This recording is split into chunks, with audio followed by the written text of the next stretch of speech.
Hey everybody, welcome into the Delmarva Sports Insider, your live and local show dedicated to giving you all local sports here on the shore. I am Sports Director Brandon Bossert. It's yours truly, sports anchor Devin J. Martin. Welcome into the show. State playoffs is the talk of the night. Yeah, that's right. Only 2 games to talk about tonight in the Bayside. It's Football Friday like we haven't seen in years on the shore. Spots in the state championship game on the line for 2 of our squads. And not only will we be talking about that, Brandon, but we have to talk about other teams from other sports who are able to actually secure championships here on the Bayside and here on the shore. But later in the show, we're going to be talking about them, so we have to talk about Kent Island. Yeah, we have to start off with those Buccaneers because if you had asked us, or even the Bucks, before the season began, if they would be in this position back in the summer, if they were be in a position to make it to the championship game, right, they'd be the first ones to say they didn't think that they would be anywhere close to this spot. But here we are. They're hosting a state semifinal game with Middletown. Now, these two teams were in a dogfight because offense was at a premium in the first half because neither team could buy a point. Now, Kevin O'Brien tries to break free for the touchdown, but he stopped. And Kent Island, they want to put some points up on the board, but the kick is off. Look at that. You see the ref say it's no good. So 0-0 in the first half. And Tommy McAndrews had problems holding on to the ball in the first. He already had an interception at this point. And on the goal line, he tries to get off to Casey Heath.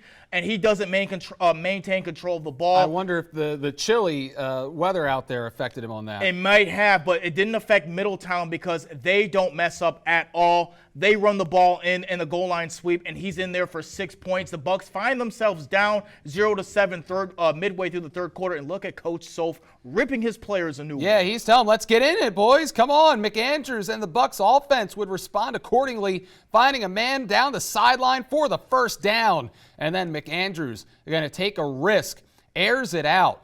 Tucker Claxton on the 3-yard line, almost picked off. But Claxton gonna maintain. He is going to. He maintains focus, grabs it after the deflection, and once you're on the goal line, gotta give it to one man alone. That's Casey Heath. Runs it in. We are tied at 7. Look at the excitement on the Kent exactly Island a spot in the championship on the line. It was all Bucks as Casey Heath put this team on his back. The Bucks didn't run a single pass play down the stretch. They sure didn't, and why would you? You have Casey Heath, and he scores the game-winning touchdown right there with 4 minutes left. The Bucks would hold out. They're going to go to the state championship game for the first time in school history. After the game, we spoke with Heath and Coach Soph about the school history that they made tonight. Look at them all partying in Stevensville tonight. That is our offense. Our offense is ground and pound, 5-6 yards of carry, and that's all you need. You do 2 carries and you get a first down, you just keep it going. So, I'm not the fastest guy, but that's all you need is 5-6 yards. Like I said, I give all the credits to our coaches. They keep our heads high through those tough times, and I just think they are the coaches that we need to go to the state championship. If we didn't have them, there was no way that we could go to the state championship without them. It shows what kind of heart this team has. That's what we played with all season. If you look on paper, we're not the biggest, the fastest, the strongest, but they got heart. I can't even tell you how proud I am of these guys, the coaching staff. We've worked incredibly hard this entire offseason to get here, and I can't put into words how I feel because it's an incredible feeling. Man, congratulations to the Kent Island Buccaneers. That is so fantastic to see. Kent Island will play for the 2A state championship, and we were 38 seconds away from an all-Bayside Conference championship game next week. That would have been great. Unbelievable. We were so close. The Decatur Seahawks showed the most heart of any team that we saw this year, Delaware or Maryland. They routed Pocomoke on the road last week, and then undefeated Milford Mill. We talked about how great this team was going into this game.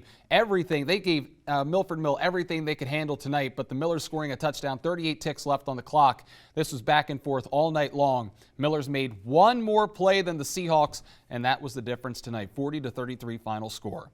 All right, so we did not get our dream matchup of Bayside versus Bayside, Kent Island and Decatur, but for the first time in a long time, we have a Bayside football team playing for the state championship game. And it was so close. Again, I was hoping Decatur would have been able to make it for an all Bayside championship game. I mean, that would have been a dream to cover for both of us. But at least Ken Island, they'll be representing the Eastern Shore in the game, and obviously they'll be playing the top team in the state. So there's definitely things that Coach Soph and the rest of his coaching staff will want to clean up on. Brandon, the reason, again, this game was 0-0 after the first half, and the reason for that on the Buck side, they had 3 turnovers. Right. They had an interception. Which is very unlike them. It is very unlike them. All season, they really didn't struggle with turnovers like that, but in this game, they did. They had an interception in the midway through the first quarter. And you see why Soph is so upset with them. Absolutely, and they had a goal line fumble. So that him yelling at them was after the goal line fumble because they would have been able to be up at least 14 points. Realistically, they could have won by 2 or 3 scores in this game if they had just not shot themselves in the foot, is what you're saying. And that's basically what they were doing for the first 2.5 quarters of this game. And if they continue to do that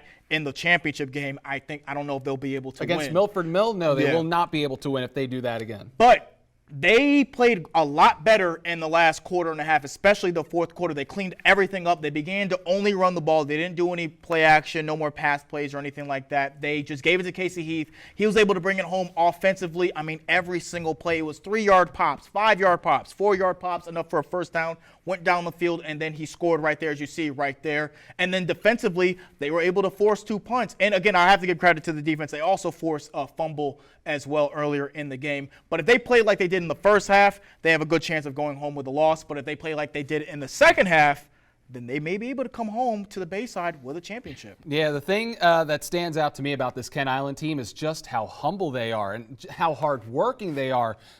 This is a hard-nosed team.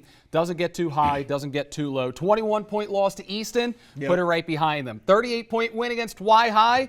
They had the same mentality. They just kept moving forward. They play a physical brand of football, but their mental side of the game, that's what stands out to me about them, and that's why I feel like they're on a 12-game winning streak right now. And by the way, the Bayside was so fantastic this season. Especially those top 5 teams. They deserve to have a team in the championship game this year. And iron sharpens irons. All that great games that they had against Queen Anne's, Y-High, Decatur, and Easton is what got them prepared to get to the championship game. Right. We cannot forget about those other teams that helped Ken Island to get to this point because Y-High, Decatur, what a fantastic game they played tonight. Yeah.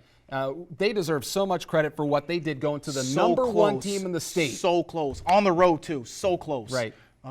But Ken Island will play for the championship next Friday at 4 o'clock, and we will be there. That'll do it for the A block. We're calling our first timeout. Plenty more playoff action in Delaware tonight. Harvest Bowl, Smyrna and Middletown spot in the finals on the line. We'll be right back. I'm Bryson Coleman from Decatur, and this is Delmarva Sports Insider.